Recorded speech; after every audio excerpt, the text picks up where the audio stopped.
Hello, 你好，欢迎回来. Welcome back to Wisdom Wednesday with Johnny Tiger on April 19, 2023. A lot of time when we read through Chinese literature, Chinese especially fictions, and we watch wuxia style uh, Chinese kung fu movies and historical movies, we see something that seems kind of easy, perplexingly so. What I'm talking about is when someone does something horrible, or when someone is really poor and have no way out, or when someone is traumatized by a certain event, this person will suddenly decide, oh well, that's it. I had enough of this. I'm going to throw everything away. I'm going to become a nun or a monk. I'm just going to find the nearest chapel, the nearest Buddhist monastery or Taoist monastery, and I'm going to become a monk and devote the rest of my life to the Jade Emperor or to Buddha, and that's it. And then like next scene over, you see that they already shaved their head, put on the monk's robe or habit or whatever you call those things, and that's it. They're a monk. They're a nun, and everything is forgotten. Everything is forgiven, because when you become uh, a holy person, then you're no longer within the jurisdiction of royalty, of the magistrate, and uh, your crimes are forgiven and all that stuff. Yeah, I mean, isn't that kind of simple? Like when you really think about it, it can't be that easy, right? That would be such a big loophole. You kill somebody by accident, okay, you go and become a monk. You owe $1 million to your credit card, okay, you go and become a monk. Uh, you slept with someone's wife and you got caught, okay, you go and become a monk, and everything is forgotten and forgiven, and they're supposed to just let you leave it all behind. That just seemed like such a big loophole. And after extensive research, I have found that it is uh, quite a lot more involved than we have been led to believe in fictions and movies. Becoming a monk or a nun or any kind of a holy person is not that simple. And today I'm going to give you guys a little walkthrough of what all entail when a person wanted to become a holy person.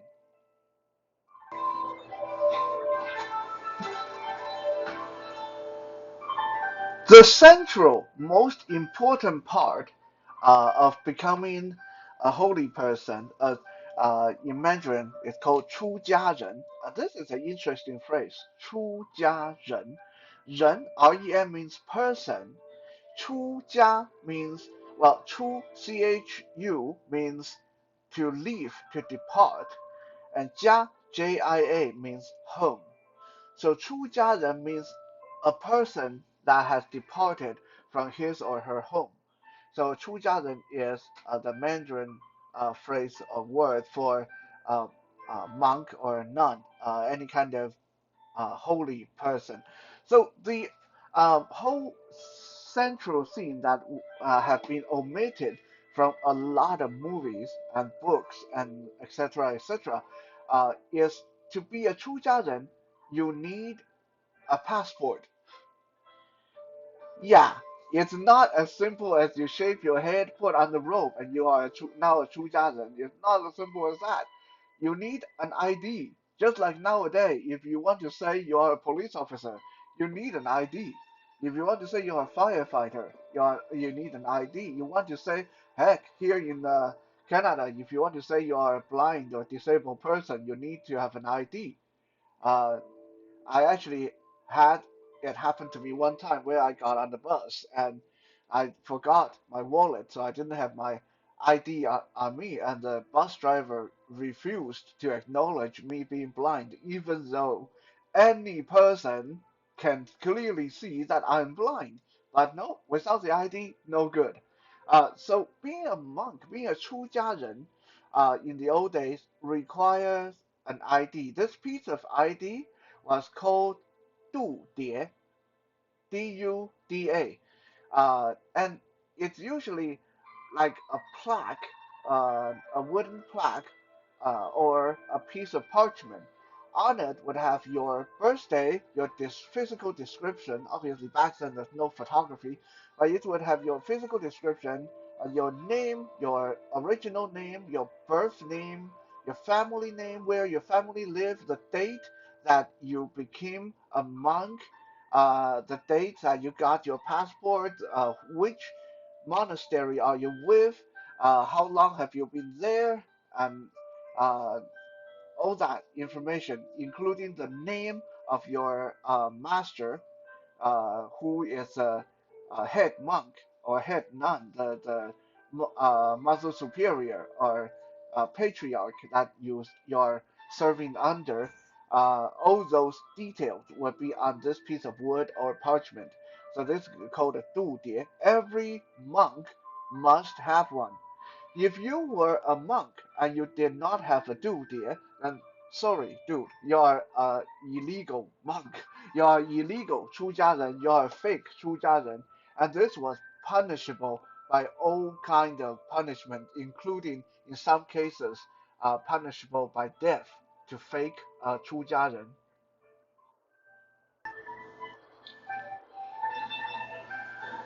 So how could a person get this 度牒, this passport for the holy person, this passport for 出家人? Well, there were three ways that a person can come by the 度牒, and I'm going to tell you now, none of them was easy. First, the most standard legal way was to pass the imperial exam.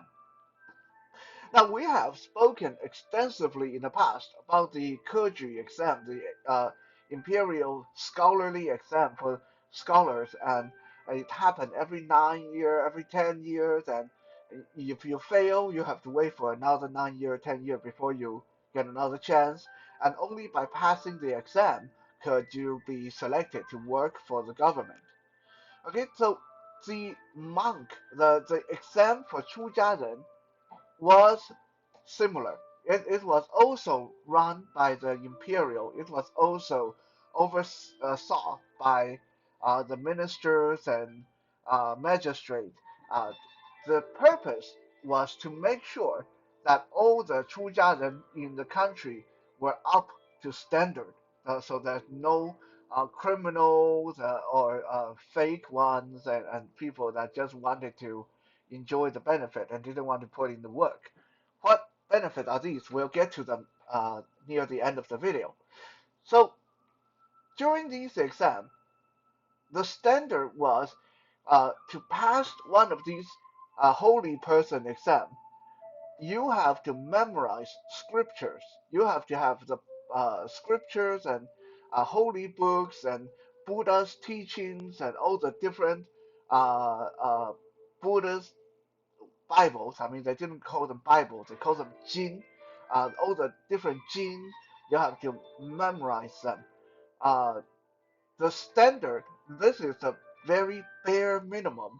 The minimum standard was that you have to memorize about 10 different tones, different Jin, which, long story short, if we calculate it by word, would amount to about 12,000 words by today's standard. Okay, this is without computer, without textbook.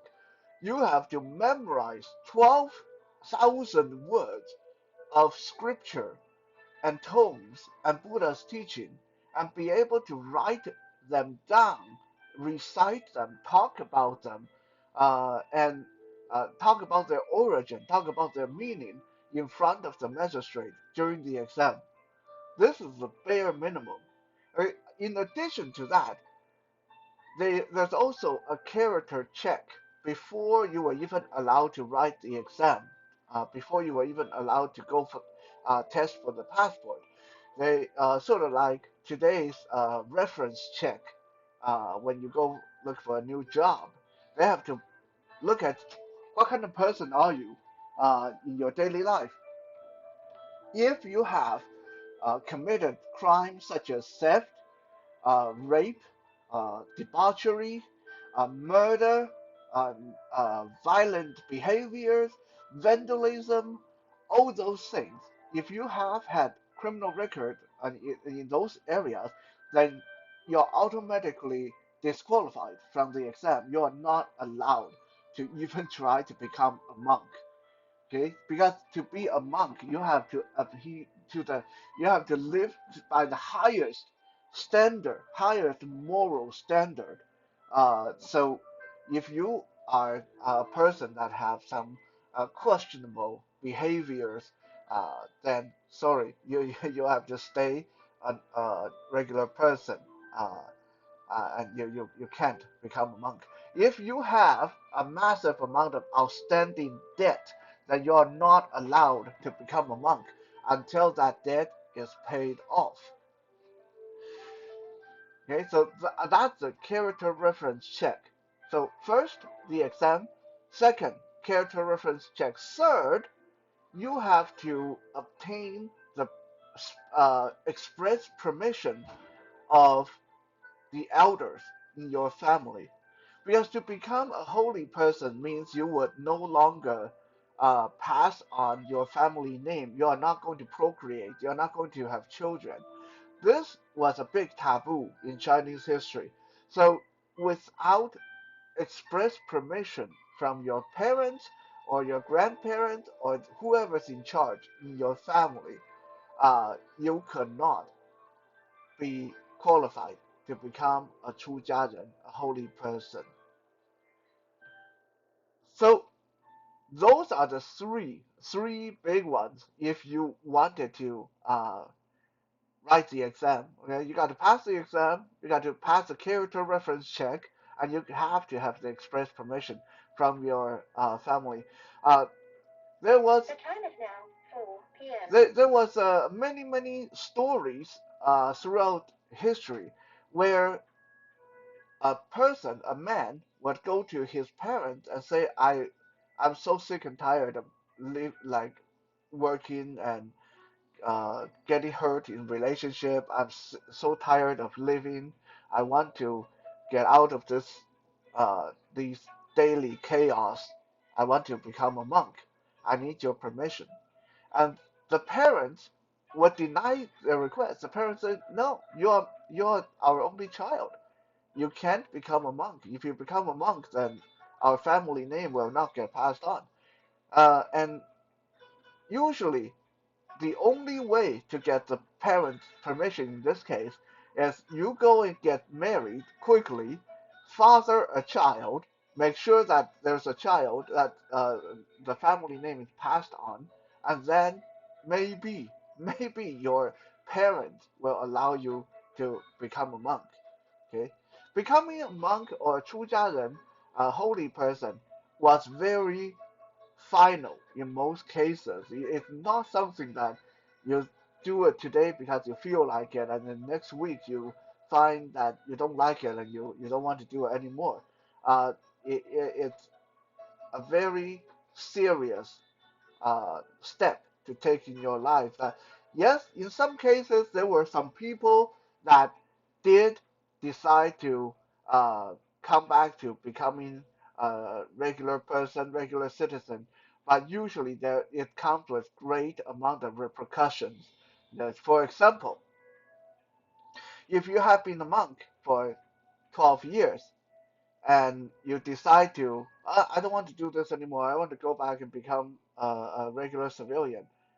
Well, you might have 12 years worth of tax you have to pay.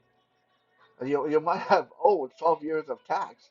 You might immediately get drafted to go into the military and have to go fight in some border defending war, something like that, or go work in a labor camp.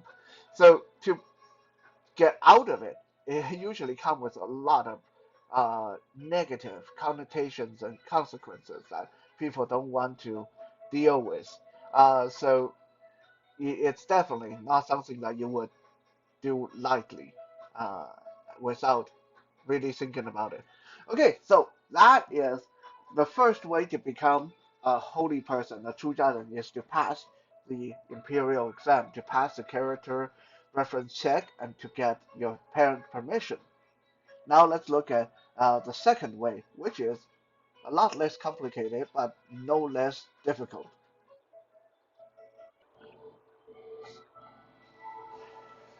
The second way to become to obtain a dude, the passport of the holy person, was to buy it. Uh, was to buy it. Now, don't don't think that this is something like buying it from the black market. Like this, I'm not talking about going to your corner store and ask, hey, do you have a dude for sale? Here's 25 bucks. Give me that. No, it didn't work that way. It's not some black market merchandise.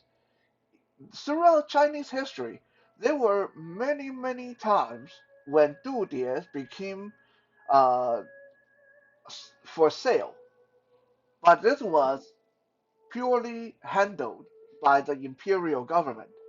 This was a legal sale, a legal sale. Um, One greatest example of this was when during the Song Dynasty, the great Chinese general Yi Fei, who led his army up north to fight the invading uh, Jin army and the invading Mongols. Yu Fei was one of the greatest generals of his time, but even then, his horses still had to eat. His people, his men still had to eat. He still had to purchase weapon and armor, and the wagons still need their wheels repaired, and so on. So there's a lot of cost associated with leading a massive campaign to go fight in the north.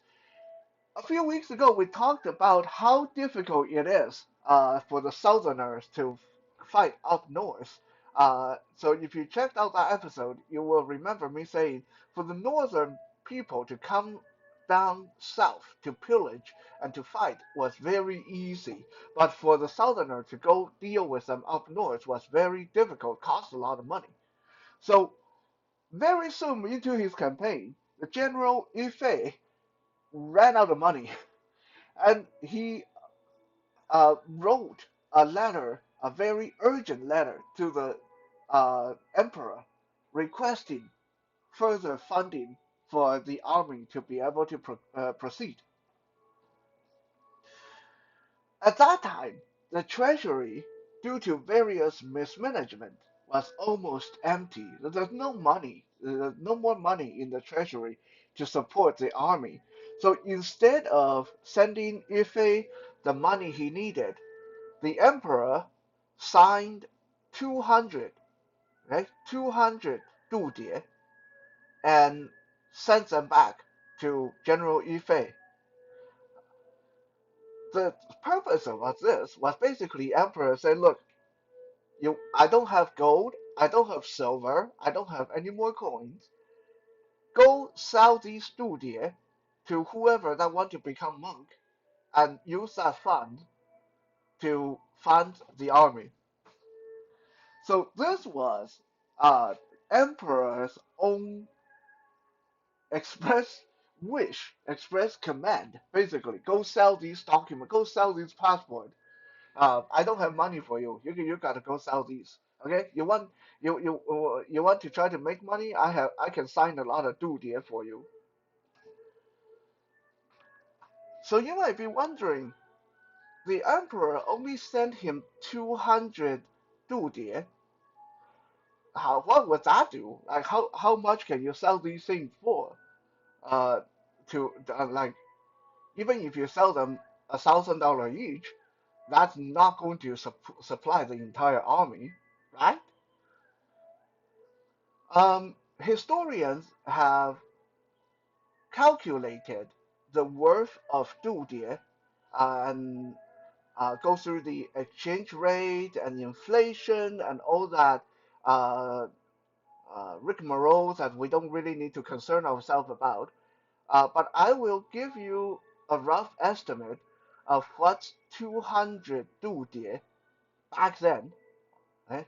What kind of money would have them generated? The amount of money generated by this 200 度碟, 200 passport signed by the emperor amount to today's money about $184 million US. $184 million US. 200 度碟, 200 monk passport. So you can imagine how much did people want to become 出家人? How badly people would want to become 出家人 to be able, and how rich they would have to be to pay for these things. Okay, so buying a 度碟, even though it sounds simple, you just go and buy one, it's not.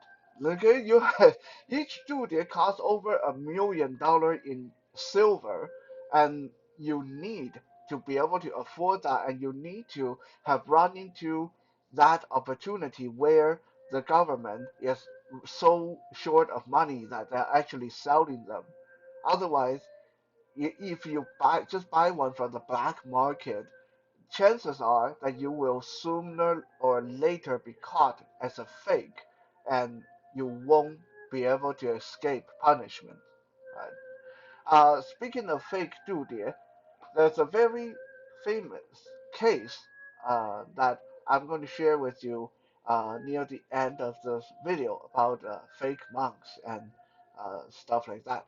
So yeah, keep tuned with that. So first way to get a 度碟 was to get to pass the imperial exam. Second way was to buy it. The third way is even simpler, okay, but it's very very rare that it's going to happen this way. The third way for a person to obtain a 度碟 was that the emperor himself signed a decree to assign you a 度碟. Uh, no exam, no money. I like you so much. Here's the 度碟. Go and become a monk. Right? This sometimes would happen during the 60th birthday, or like the ancestor memorial ceremony, or some kind of very special event that the imperial was celebrating, and the emperor would say, okay, so let's say we just held a great birthday celebration, and there were 20 monks that they were here uh, pay, paying tribute to the ancestors, and uh, mastering the ceremony and all that stuff. So I'm going to uh, make all 20 of you legit, legal monk. Okay, I'm not going to ask if you were legit before. We're not going to punish you. So here's 20 度碟. Now you're all perfectly legal with emperor's own signature on your 度碟. Sometimes things happen like that. The most famous case, the most famous case of this happening was during the Tang Dynasty, when the Li Shiming, the great emperor, the first emperor of Tang, was traveling outside the palace one day, and he walked past this monastery, and he saw this little boy weeping outside the monastery. Perplexed, the emperor asked the boy, "Why are you crying outside the monastery?" And the boy said to the emperor, "I want to become a monk, but they tell me I'm too young and I can't even register for the exam." The emperor asked the boy, "Why do you want to become a monk?" And the boy said, "Ever since I was born, I have been a Buddhist. I have been a loyal Buddha subject for my 9 years of life, and I have long since decided I want to use the rest of my life to make Buddhism great for our country." The emperor was so touched that he went inside and talked to the monastery abbot, and he came out and right there on the spot assigned a royal signature 度牒 to this boy. Who is this boy? This boy later became the great monk that journeyed to the west and brought the teaching of Buddha back from India to China. Yes, I'm talking about the guy who was in the story called The Journey West. This was uh, the real history of how this went down. How did uh, how did the guy become a monk in the first place? Because he was so seriously devoted to Buddhism, even at that young age, that the emperor himself was touched by his dedication. So he signed a 度牒 for him. So if you are lucky enough to run into a situation like this, and obviously great. You don't have to write an exam. You don't have to have millions of silver to buy one. But things like these were far and few in between, because honestly, to let people become 出家人 was such a big deal. Why is it such a big deal? Now we'll talk about why did so many people want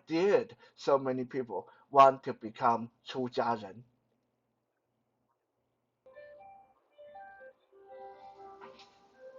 Historically speaking, the people of China were scared of two things. They were the most scared of two things. You may be surprised when I tell you that these two things are not the drought, not blizzard, not any kind of weather related phenomenon, not earthquake, not volcano, not the invading barbarians, not the horde from the north. No. Historically, the two things that oppressed and abused and really tormented the civilians were the annual tax and the being drafted by the imperial.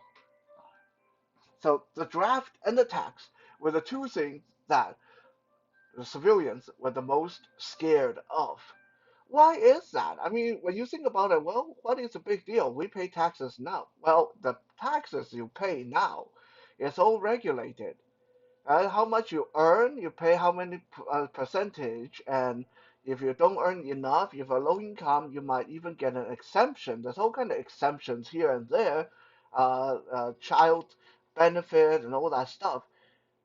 Taxes in the old days didn't work like that.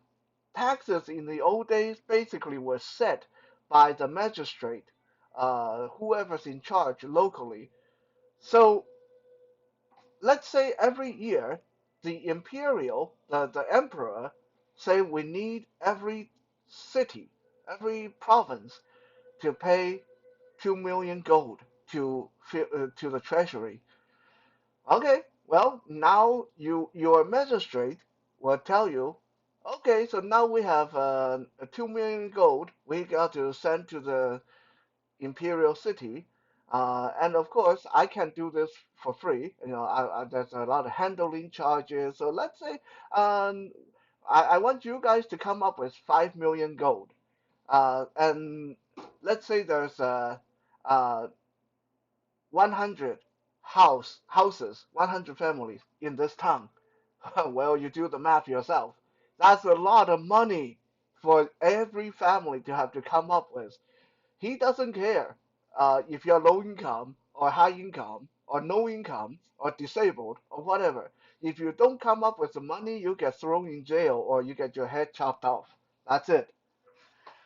So taxes in the old days were really brutal. If you run into a good magistrate that really understand how tough the civilians were having it, then maybe he'll go easy on this stuff. But most of the time, you'll run into magistrate that either just don't care, or they just want to make themselves rich. So they'll crank up that tax and use all kind of ways to force money out of you. If they can't get money out of you, they get your house. They can't get your house, they get your food. They can't get your food, they get your wife. I'm not even kidding about that. There were many, many examples throughout Chinese history when a person is unable to pay taxes and his wife or his daughter gets sold to prostitution by the magistrate. And this was perfectly legal. So taxation was a big monster in civilians' mind. It's like one of the most horrible things. And the draft was even worse because the draft usually came straight down from the emperor. Let's say there's a war going on in the north. The emperor will say every household have to contribute a male to go fight in the war. And you have to supply yourself. You have to buy your own horse. You have to buy your own weapon. You can get your own armor. You have to bring like have food enough money for your own food. Yeah, you think all that was supplied by the army? No. Most of the time, the army didn't have a lot of money to spare. Like we were talking about, General Yifei's army have to sell 200 dudia for them to continue their campaign. So a lot of time, if you want to eat well, if you want some good quality food, if you want good quality armor, if you want a horse that is not lame, you got to bring it yourself into the army. Uh, when the draft notice come, again, it doesn't care if you are disabled. It doesn't care if you are too old or too young. Every household have to have one male go fight in the war, just like you see in the Mulan movie by Disney. If the emperor decide we are going to excavate a new river. We are going to dig a river from northern China to southern China. Let's say the emperor is very ambitious. Okay, now you got this massive project, very dangerous, may take 50 years to complete, which means you get drafted, your family will never see you ever again. So the draft notice and the taxation were horrible in the old days. And the only one of the only way to escape these was to become a 出家人. Because a 出家人 was outside the jurisdiction of the imperial. So becoming a monk or a nun means you no longer have to pay tax. You no longer have to be drafted. And in many dynasties, this even extend to your family, which means if you have a person in your family that is a 出家人, then your entire family wouldn't have to answer draft notice and your entire family wouldn't have to pay taxes. So this was one of the major reasons for people to want to be monks and nuns. Secondly, being a monk and a nun is very, very ludicrous. Ludicrous, bringing a lot of wealth. In one of the previous episodes, I talked about how uh, the Buddha's monastery, was one of the earliest financial institution and loan sharking in Chinese history. So we won't go too deep into that.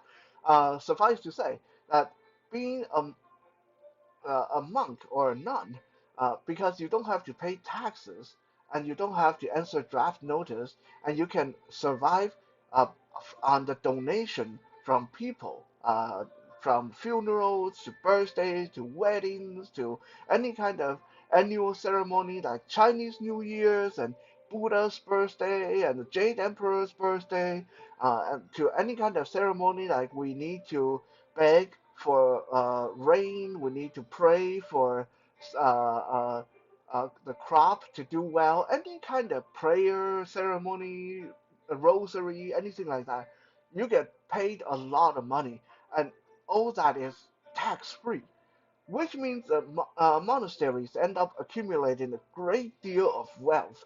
So being a monk or a nun was extremely ludicrous in most cases. Number three, you have the automatic protection of the imperial. If you were just a poor farmer or a rancher and some bandits, highwaymen come and wipe you out, burn down your house and take your money, you may think that you can go to the magistrate and complain about that, but most likely the magistrate is not going to do anything about it, right? Because it's just one of you. They most likely won't do anything until, okay, now these highwaymen, these bandits have burned down 10 houses and killed 10 families. When things escalate like that, that's when the magistrate will, oh, maybe we should do something about that. Let me write a letter to the imperial city, and they'll send the army in to deal with this. But it's a long and very slow process to get any kind of help. However, if you are a monastery, if you are a monk or a nun living in a monastery and your monastery get attacked by highwaymen or bandits, right there and then the imperial army will descend upon the area and wipe out those bandits and highwaymen within short order. Why is that?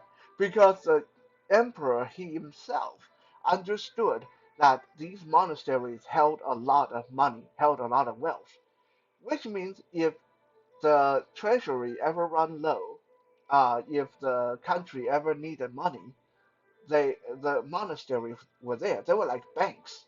They were like banks. Okay, so it's like that even today. If you or I get robbed out there, get our pocket picked by somebody, and you go to the police, most likely nothing get done. Most likely no result get nothing get resolved.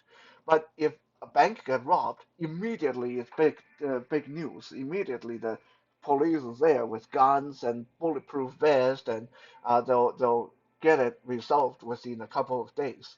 So monasteries were the same way. They have the exclusive protection and get some immediate responses from the imperial army because of how much money they had. So these are the three reasons why so many people throughout history try so hard to become a 出家人.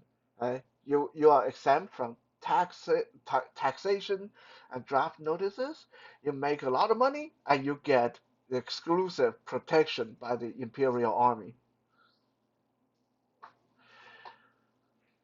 So some people may think, okay, so what about those people that just shave their head and put on a robe and get a 度牒 somehow through illegal means and become a fake monk? That would be the easiest way to do it, right? Well, yes and no, and many of them throughout history have done so. However, the imperial system had an answer to that. Every few years, the emperor can call a sudden exam, a sudden a checkup.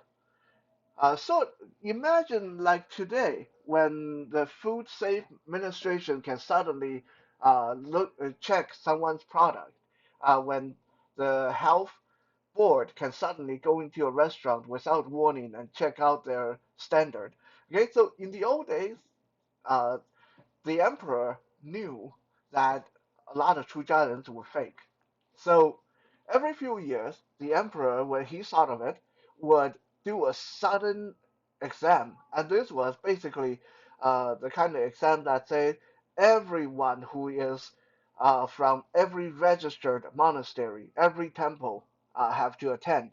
All the monks, all the nuns have to attend and write this exam. And if you fail the exam, then obviously you were fake. And if you can't prove otherwise, then you either get sent to work in a labor camp, or you have to pay all the taxes that you've owed, or you get put to death. A very famous example was in the beginning of the uh, Yuan dynasty. Um, Actually, no, not Yuan dynasty. Sorry, the Ming dynasty. The first emperor of Ming, uh, Emperor Zhu, he decided to do such an exam in year 1392. 1392, Emperor Zhu of the Ming Dynasty uh, called uh, exam to all the monks, all the nuns, all the Chujiaren throughout the entire kingdom. And to his great disappointment, there were over 3,000 Chujiaren that didn't even know the scriptures. They didn't even know what they were talking about. They couldn't memorize any of the passages. They didn't know what Buddhism was about, what Taoism was about. They didn't know how to write, even read or write. The emperor was so enraged that he ordered the 3,000 or so Chujiaren to be immediately sent to the labor camp uh, to work until they were dead. Lucky for these 3,000 people that there was a true monk, there was a real monk that attended the exam, and this monk's uh, name was Long. And the monk Long, upon hearing that there were 3,000 fake monks that are going to get sent to a labor camp, he went to the emperor and he said, I beg of you to give them a second chance. They might have uh, lied about being a monk, they might have failed the exam, but I think their crime is not serious enough to be sent to the labor camp for the rest of their life. So I beg of you, I'm going to trade you. I'm going to use my life to trade for their life. Emperor Zhu said, how are you going to do that? And Long told the emperor, if you let them go, I'm going to uh, put myself to the torch. I'm going to burn myself to death in public. And true to his word, Long went to one of the public squares in the imperial city and built himself a big uh, pedestal of logs and woods and branches and set himself on fire and basically burned himself to death to show the emperor that he was serious. And the emperor was true to his word. So, well, Long did kill himself, so I let these guys go. So this was a real instance of so many people got caught by the imperial system that they faked their 度牒, their 出家人 passport. Uh, so things like that happened very, very often because, like I said, the appeal to become a 出家人 was too great.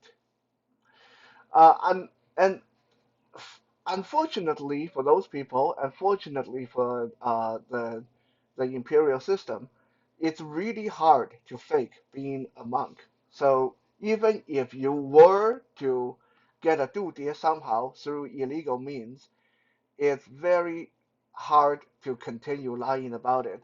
Another example I can give you was once upon a time there was a magistrate who uh, was walking through a marketplace and he saw this monk uh, buying some fruit and vegetables. Now, this would be an ordinary occurrence, and to most people, this would be beneath noticed. Just a monk buying some fruit and vegetable. But this magistrate, because he has so much experience dealing with criminals, he looked at this monk and he saw how the monk was always kind of looking sideways at people, kept his head down, and uh, didn't look like a proper holy person. So he ordered his men to have the monk arrested, and he asked the monk to show his passport, his studia. Well, the monk produced his studia, and remember, back then there's no photos on these things, so the magistrate asked the monk, "What is your name?" And the monk gave his name, and yeah, okay, it's the same name on the studia. And the magistrate said, "What is your birthday? Your parents' name?" And he was able to answer all that because, of course, it's all on the studia, it's all there on the passport, so it's easy to fake that. But then the magistrate started to add harder questions. And he asked the monk, "Who is your master? Which monastery are you with? And what is this master's age? How old is your master? Where did he serve before he came to your current monastery? Can you recite 10 passages from this Buddhist scripture?" And by that time, this monk couldn't answer any of that question. So immediately the magistrate ordered for him to be put in jail for further investigation. And upon further interrogation, they found out that this was not a real monk. This guy wanted to become a monk but couldn't afford the duty and couldn't pass the exam. So he went and befriended a real monk, and when no one was watching, he murdered the monk and took his studia and his outfit. And he memorized everything that was written on the studia. That's why he could answer all the simple questions, no problem. But he had no idea how to recite scriptures or any of those stuff. So you see, it's easy to, it's definitely easy to try to become a fake monk, but try to keep up the charade, try to slip the legal system was darn near impossible if you were a fake monk. Eventually, you would get caught. Justice was not always immediate, but more often than not, justice would be served sooner rather than later. I hope that you have enjoyed today's episode, and I'll be back again tomorrow for some Toy Thursday. For now, 谢谢 and 再见。